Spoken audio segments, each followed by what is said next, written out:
सिद्धिप्रिय स्तोत्र के 15वें प्रश्न पर चलते हैं। जन्माभिषेक मकरोत्सुर राजनामा,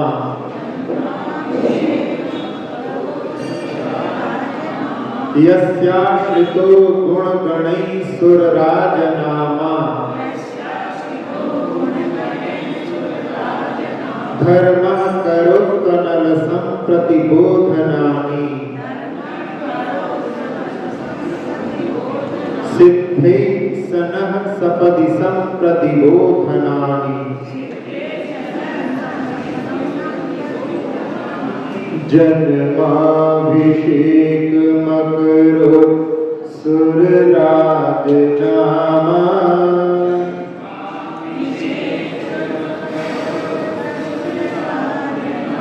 यस्याश्रितो गुणगणैः सुरराजनामा,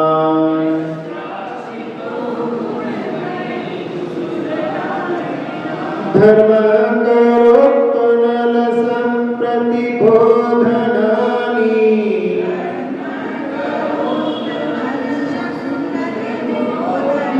सिद्धि सनः सपदि संप्रतिबोधनानि,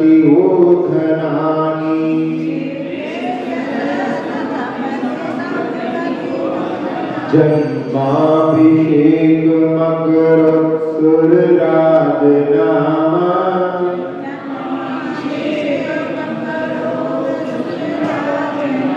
यस्याश्रितो गुणगणैः सुरराजनामा,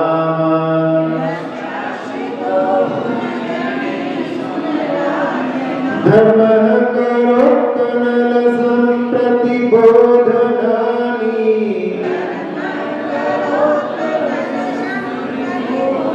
सिद्धैः सनः सपदि संप्रतिबोधनानि।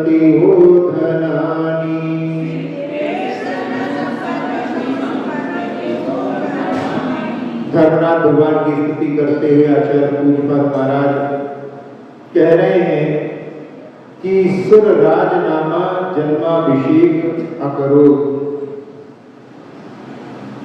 सुर राजनामा यानी इंद्र ने भगवान का जन्माभिषेक किया था और यस्य आश्रितः गुणगणैः सुरराज, यहाँ पर अच्छी तरह से सुशोभित हुआ। एक सुरराज में अर्थ था वहां पर सुरों का राजा और एक में सुरराज में सुशोभित हुआ। जो भगवान का आश्रय लेता है वो अच्छे गुणों से समूह से सुशोभित होता है। और धर्मनाथ भगवान के नाम से कि करो तो आप करिए, ऐसा करके अनल संप्रतिबोधनानि, यहाँ पर सदुपदेश सूचक संबोधन वाक्यों से हमारे लिए संबोधित करिए और उसके माध्यम से सिद्धि नः यानी हमारे लिए मोक्ष की प्राप्ति हो ऐसा, और वह धनानि और लोगों के लिए आचार्य महाराज कह रहे हैं कि वह का होता है तुम्हारे लिए, सब लोगों के लिए संप्रति धनानि करोतु, यानी नाना विभूतियों से युक्त करें। आपके वचन सब लोगों के लिए, हमारे लिए तो मुक्ति प्रदान करें और संसार के जो लोग हैं सब लोगों के लिए नाना विभूतियां प्रदान करें। तो ऐसे भगवान की स्तुति करते हुए यहाँ पर कि जिनका अभिषेक इंद्र ने मेरू पर किया था और जिनका जो आश्रय लेते हैं, जिनका जो आश्रय प्राप्त करते हैं, वो अनेक गुणों से सहित सुशोभित होते हैं। ऐसे धर्मनाथ भगवान से कि आप शीघ्रता से हमारे लिए मुक्ति प्राप्त करने के लिए और समस्त जीवों के लिए नाना विभूतियों को करने वाले उपदेश को करें, ऐसी प्रार्थना इस काव्य में की है। भगवान का जन्माभिषेक इंद्र के द्वारा मेरू पर होता है और कितनी विभूति होती है। चारों निकाय के देव उसमें एकत्रित होते हैं। सारे सौदर इंद्र के नेतृत्व में जिस नगरी में जन्म हुआ है उस नगरी की 3 परिक्रमा करने के बाद उनके प्रांगण में पहुंचते हैं और शची जहां पर जन्म हुआ है वहां पर प्रवेश करती है और लेकर के आती है। इंद्र बड़े हर्षित होकर के अपने हाथों में लेता है और उनके रूप सौंदर्य को देख करके हजारों नेत्रों को बना करके भी उसको तृप्ति नहीं होती। ऐसा विशिष्ट रूप जिन शिशु का होता है। इसके बाद छत्र चवर आदि सब बड़े बड़े इंद्र लगाते हैं और ऐरावत हाथी पर बेलों पर ले जा करके जिनका जन्माभिषेक होता है बड़ी विभूति के साथ में। ऐसे भगवान का जो आश्रय करता है वो गुणों को प्राप्त करता है। राजा जो श्रेणिक राजा थे भले ही उन्होंने पूर्व में नरक आयु बांध ली थी लेकिन भगवान का आश्रय प्राप्त करके उन्होंने सर्वोच्च पुण्य की निधि तीर्थंकर प्रकृति का बंद किया। जो भगवान का आश्रय लेते हैं वो अनेक गुणों से सुशोभित होते हैं। जहां आश्रय की बात होती है संगति का बड़ा प्रभाव पड़ता है। साधु की भी संगति करते हैं तो उससे भी जीवन में परिवर्तन गुणों की प्राप्ति हुए बिना नहीं रहती। एक बार एक व्यक्ति जो धर्म से विमुखता पत्नी ने बार बार प्रेरित किया। एक बार उसने कहा कि मैं जाऊंगा लेकिन ज्यादा देर तक नहीं रुकूंगा। पत्नी ने कहा शुरुआत तो करो, चलो तो सही। और वो आया, महाराज का प्रवचन प्रारंभ होने वाला था। महाराज ने कहा कि क्या सभी लोग आ चुके हैं? सभी लोग मौन को धारण कर चुके हैं और सभी लोग नजदीक आ जाए, शारीरिक रूप से नहीं मानसिक रूप से। और वो जो है सुन करके 3 वाक्य की बस इतना ही पर्याप्त है आज के लिए, शुरुआत के लिए, और लौट गए। लेकिन जीवन में पहली बार किसी साधु के समीप गया था तो वो मन में दिन भर वही बातें घूमती रही और जब वो रात में शयन कर रहा था तो वही बातें उसके मन में घूम रही थी। पहलवान प्रकृति का आदमी था, उसके घर में चोर चोरी करने के लिए आए हुए थे और जब रात में उसके मुख से वो शब्द सुने, क्या सभी लोग आ गए हैं? तो वहां पर चोर जो है समझते हैं कि लगता है पहलवान जाग रहा है और वो हमको देख रहा है। फिर इसके बाद में क्या सभी लोगों ने मौन धारण कर लिया है? जहां फुसुल फुसुल कर रहे थे वो जो है अब मन में हो गया पक्का कि वो पहलवान यदि पकड़ लेगा तो फिर खैर नहीं रहेगी। और अगला वाक्य सुन करके कि सभी लोग नजदीक आ जाएं, फिर तो उन्होंने वहां से दौड़ लगा दी। यहाँ रूपक के रूप में कि 3 वाक्य सुनने से उसके घर में आने वाले चोर जब चले गए तो गुरु की वाणी सुन करके यदि कर्म रूपी चोर भी यदि चुराने में समर्थ ना हो तो कोई आश्चर्य वाली बात नहीं है। संगति का प्रभाव जीवन में अवश्य पड़ता है और सत्संगति हो तो उसमें जीवन में जो उत्थान होता है वो अकल्पनीय होता है। एक सेठ अपने हवेली को बनवाने के लिए बहुत पुरुषार्थ कर रहे थे। कैसा बनवाना है, क्या बनवाना है, खड़े होकर के कारीगर को निर्देश दे रहे थे कि तुमने ऐसा ठीक नहीं किया, इसको बदलो, इसकी जगह पर ऐसा होना चाहिए। और उसी समय प्रातःकाल की बेला में एक साधु वहां से निकलते हैं और सेठ की तत्परता को देख करके उनके मन में भाव आए कि देखो, प्रातःकाल का समय तो भगवान की आराधना के लिए लोगों को निकालना चाहिए, लेकिन सुबह से जो है इन कामों में व्यक्ति मशगूल हो जाते हैं। और उसकी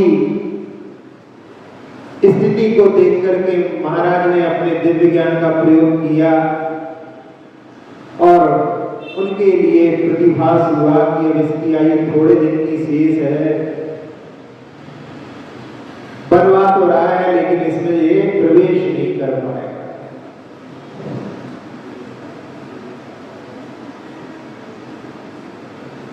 कहते हैं कि लोग वर्षों की जो है चीजों का एकत्रित करते हैं, लेकिन उनका भोग कर पाए नहीं कर पाए उसके बारे में विचार नहीं करते। महाराज जब उसके पास से नजदीक से निकले तो उसकी इस दशा पर उनके लिए हंसी आ गई और मुस्कुराते हुए वो वहां से निकल गए। सेठ ने देख लिया, वो संकोच कर ही रहा था लेकिन दृष्टि पड़ गई और उसके जहन में महाराज की मुस्कुराहट और साथ साथ में उसको लगा कि देखो, मैं आराधना आदि नहीं करता हूं इसलिए महाराज मुस्कुरा रहे हैं।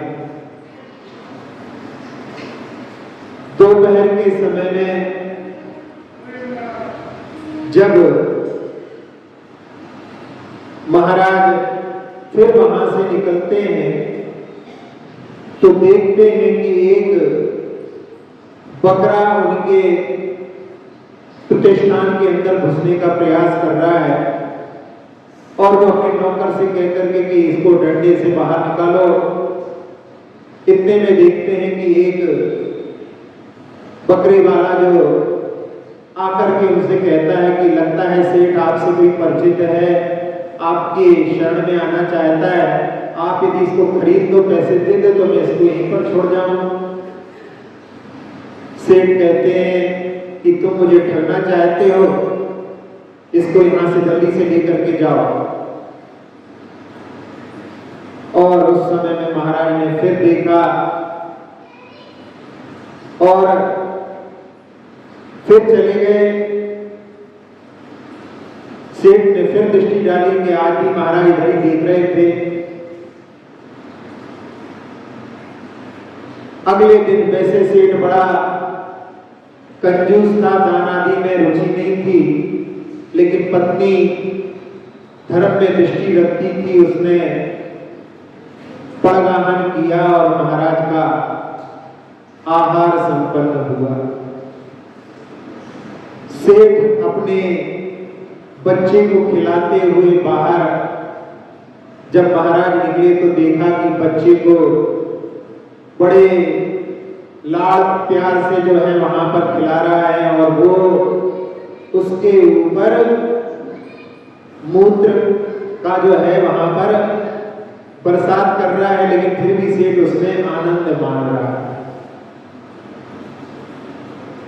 फिर जो है महाराज इसको देख करके फिर उनके लिए हंसी आ गई। अब वो सोचता है कि 3 बार महाराज ने मुझे देखा, महाराज जब देखो जब मुझे देख करके मुस्कुराते हैं, क्या बात है, आज तो मैं जो है महाराज के पास जाकर के पूछूंगा। पहुंचा, पूछता है, महाराज कहते हैं कि भाई तुम्हें सबकी बहुत चिंता है लेकिन अपनी चिंता नहीं कर रहे। कहता है कि महाराज जी सबकी चिंता करने में, सबके जो है कार्य करने के लिए आप लोग भी तो उपदेश देते हो कि दूसरों का जो है भला करना चाहिए। तो उन्होंने कहा दूसरों का भला करना चाहिए लेकिन अपना भी भला देखना चाहिए, अपने भले की ओर भी दृष्टि होना चाहिए। आगम में कहा जाता है कि आद हिदम का दब्बम, आद हिदम पर हिदम च का दब्बम, आद हिदम पर हिदादो, आद हिदम सुट्ठु का दब्बम, कि अपनी आत्मा का हित करना चाहिए और यदि संभव हो सके तो पर का भी हित करना चाहिए। और जब अपने हित और परहित के बीच में यदि चुनने की बात आए तो अपने हित को करने में अच्छी तरह से तत्पर होना। यहाँ पर स्वार्थ वाली बात नहीं है, यहाँ पर आत्महित की बात है। जहाँ आत्मा के हित की बात हो वहां पर अपने आत्मा के हित के लिए, क्योंकि जो आत्मा का हित करना चाहता है उससे पर का हित कभी हो नहीं सकता। जहां संसार में भी कहा जाता है कि परोपकृत मुत्सृज्य सोपकार परो भव, उपकुर्वन्य परस्याज्ञो दृश्य मानस्य लोकवत्, कि पर के उपकार को छोड़ो, अपने उपकार में लगो। कई लोग ऐसे होते हैं पर के कार्यों में बहुत दत्तचित्त रहते हैं, अपने कार्यों में, अपने घर के कार्यों में जब भी कोई कार्य कहो तो हम ही से कहते रहते हो बार बार, और दूसरा वाला प्यार से बोलता है तो उनके कार्यों को लिए जल्दी से तैयार हो जाता है। तो उसने कहा कि महाराज बताओ मेरे लिए, मेरे आत्मा का हित, मैं आत्मा का कल्याण कैसे करूं? तो महाराज ने कहा कि तुम जिस हवेली को बना करके सोच रहे हो कि इस हवेली को मैं अपने पुत्र के लिए निर्माण कर रहा हूं, उस हवेली में तुम प्रवेश नहीं कर पाओगे। और जिस पुत्र को तुम इतना लाड़ प्यार करते हो वो पूर्व का तुम्हारा शत्रु है, तुम्हारी जितनी भी जो संपदा है सब व्यसनों में लुटाएगा। पूत कपूत तो का धन संचय, पूत सपूत तो का धन संचय। और साथ साथ में जिस बकरे को तुम अपनी दुकान से निकाल रहे थे वो तुम्हारे पिता का जीव था, और उसको जातिस्मरण हो गया था, उसने अपने पूर्व में धर्म नहीं किया, इसलिए त्रेच की पर्याय को प्राप्त हुआ। अब बस मात्र तुम्हारे पास में 7 दिन का समय है। पहले तो वो बोलता है कि महाराज वो मेरे पिता का जीव है, मैं उसको बचाने के लिए जाता हूं। महाराज कहते हैं वो तो कसाई के द्वारा मरण को प्राप्त हो चुका, उसकी आयु का अंत किसी दिन होना था, वो हमने अपने ज्ञान के माध्यम से देख लिया था। इसलिए हमने, और तुम्हें अपनी आत्मा का कल्याण करना है, यदि तुम उसके चक्रव्यूह में फंस जाते तो अपना कल्याण नहीं कर सकते। इसलिए अब तुम्हारे पास मात्र 7 दिन का समय है, यदि चाहो तो इन दिनों में भी अपना कल्याण कर सकते हो। जब मृत्यु बिल्कुल निकट दिखी तो उस व्यक्ति ने महाराज के चरणों में निवेदन किया कि मुझे अपनी शरण में ले लो। जब संसार का ऐसा स्वरूप है तो मैं धर्म की शरण को प्राप्त करना चाहता हूं। महाराज ने उसके लिए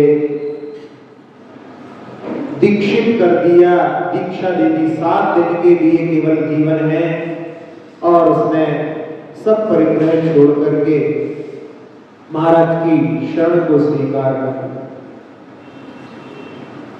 एक दिन बीत रहा था, अपनी साधना को गुरु के निर्देशन के अनुसार वो बढ़ाता जा रहा था। 6ठे दिन उसके सिर में पीड़ा हुई और गुरुदेव ने कहा कि बस अब तुम्हारा अंत का समय आने वाला है, इसलिए 4 प्रकार के आहार का त्याग करके और उस पीड़ा को, कि ये पीड़ा शरीर की पीड़ा है, आत्मा में पीड़ा नहीं होती, आत्मा उस पीड़ा को जानता है। उस शरीर से लगाव होने के कारण वो शरीर की पीड़ा अपनी पीड़ा प्रतिभाषित होती है। वास्तव में वो पड़ोसी की पीड़ा है, पर की पीड़ा है, अपनी पीड़ा नहीं। और उन मुनिराज ने वेद विज्ञान के माध्यम से भयानक पीड़ा को समता के साथ में सहन करते हुए, और उसी समय जब उनका अंत का समय आया, हृदयघात जैसी स्थिति बनी और उन्होंने अपने शुभ भावों के साथ में उस शरीर का विसर्जन करके और स्वर्ग में वैमानिक महर्दिक देव की पदवी को प्राप्त कर लिया। तो यहाँ उसी बात को कहा है कि जो जिनेंद्र भगवान का आश्रय लेता है, साधुओं का आश्रय लेता है, पंच परमेष्ठी का आश्रय लेता है, वो अनेक गुणों से सहित हो जाता है। भगवान की वाणी कल्याणकारी होती है। एक कृष्ण मृग, काला जो मृग था, एक मुनिराज जब भगवान की स्तुति करते थे, वो प्रतिदिन सुनने के लिए आ जाता था और उसको इतनी रुचि हो गई थी उसमें कि वो बिना नागा के प्रतिदिन सुनने के लिए महाराज की वाणी को आता था। मरण जब उसका हुआ तो उसके माध्यम से वो ऐरावत क्षेत्र में जाकर के एक श्रेष्ठी का पुत्र हुआ। धर्म में रुचि थी, उसने अणुव्रतों को धारण करके अपने जीवन का अंत किया और उसके बाद वो जाकर के राजपुत्र के रूप में उत्पन्न हुआ। उस भाव में उसने किसी मुनिराज के उपदेश को सुन करके और दीक्षा को धारण किया। जीवन भर कठोर तप करते हुए उसने अपने भावों को इतना निर्मल बनाया कि अंत समय में जब उसका मरण हुआ तब उस समय में उन मुनिराज ने अपने भावों से उपशम श्रेणी पर आरोहण कर लिया और उपशम श्रेणी पर जहां पर मोहनी कर्म को दबाते हुए चढ़ते हैं और उसी समय में अंत के समय में जब वो 11वें गुण स्थान में थे, उनकी आयु का अंतिम निषेध घिरा और उनकी आत्मा सीधे 11वें गुण स्थान से 4वें गुण स्थान में गिर करके, क्योंकि जो विग्रह गति होती है जब जीव का मरण होता है तो उस समय में केवल 3 गुण स्थान होते हैं, पहला, दूसरा और चौथा। जब भी मुनिराज का निधन होता है, स्वर्ग की ओर जाते हैं, तो वो 11वें गुण स्थान तक, जो कि उपशम श्रेणी से नीचे गिर करके, क्योंकि छपक श्रेणी पर तो मरण नहीं होता, लेकिन उपशम श्रेणी पर या जो श्रेणी पर नहीं चढ़ते, वर्तमान में भी जो मुनिराज है 6, 7वें गुण स्थान में डोलने वाले जब समाधि मरण करते हैं तो उस समय में 7वें 6ठे गुण स्थान से वो 4थे गुण स्थान में आ जाते हैं और 4थे गुण स्थान में ही उनकी आत्मा स्वर्ग लोक की ओर चली जाती है। तो ऐसे ही जो है उन्होंने 4थे गुण स्थान में ऊर्ध लोक को गमन किया और शुक्ल वेश्या के साथ उनका निधन हुआ था। उसके माध्यम से उन्होंने सर्वार्थ सिद्धि विमान को प्राप्त किया और वहां से जब च्युत हुए तो वो वानर वंश में उत्पन्न हुए। उनका नाम वाली था, जिन्होंने रावण के दशानन के मद को चूर किया था और उसका नाम रौती की रावण पड़ा था। तो ऐसे भगवान के आश्रय से भगवान की वाणी, मुनिराज की वाणी को सुनकर के भी उस वृक्ष ने अपना कल्याण कर दिया। ऐसे इस काव्य में भगवान से प्रार्थना की है कि भगवान हमारे लिए मुक्ति, क्योंकि पूज्यपाद महाराज अपनी भक्ति करते हुए कि हमें तो मुक्ति के अलावा और कोई आकांक्षा नहीं है, लेकिन संसार के बहुत सारे प्राणी अभी संसार में ही कुछ कामनाएं रखते हैं, तो उन लोगों के लिए वो नाना विभूतियां प्रदान करें, ऐसी कामना दूसरों के लिए इसने की। पुनः इस काव्य का उच्चारण करेंगे। जन्माभिषेक मकरो सुर राज नामा,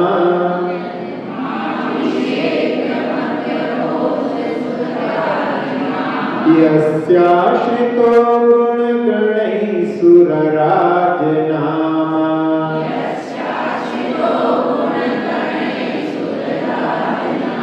धर्मः करोत्पनल संप्रतिबोधनानि,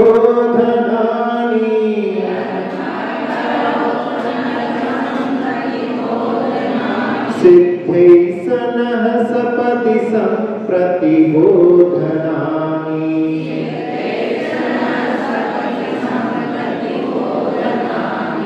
एक घर में एक तोता था, उसको बालकनी में टांग करके रखते थे, और जब वो टेलीविजन चालू होता था तो वो तोता बाहर इतना शोर करता था कि हमको भी अंदर टीवी देखना है। जब तक उसको अंदर नहीं लेते थे तब तक बहुत शोर करता था, यानी वो भी जो है टीवी देखने का एडिक्ट हो गया था। तो ये संगीत पंचेंद्री जी होते हैं, हमको भी देखने सुनने की इस प्रकार की जो है आदत हो सकती है। तो ये उसकी जो आदत टीवी देखने की थी, और वहां पर वो हिरण का जो पकड़ लिया अभी, उसमें जो है मुनिराज के वचनों को सुनने की प्रतिदिन की जो है प्रतिदिन प्राप्त हो, इसलिए वो प्रातः काल में वहां पर आ जाता था। इसके अनुवाद को देखते हैं। सुर गिर पर सुरपति के द्वारा, जिनका जन्माभिषेक हुआ, जिनका आश्रय पाकर भविजन अनेक गुण से शोभ रहा, ऐसे धर्मनाथ जी सत्वर मुक्ति का उद्बोधन दें, और शीघ्र ही भक्त जनों को श्रेष्ठ विभूति का धन दें।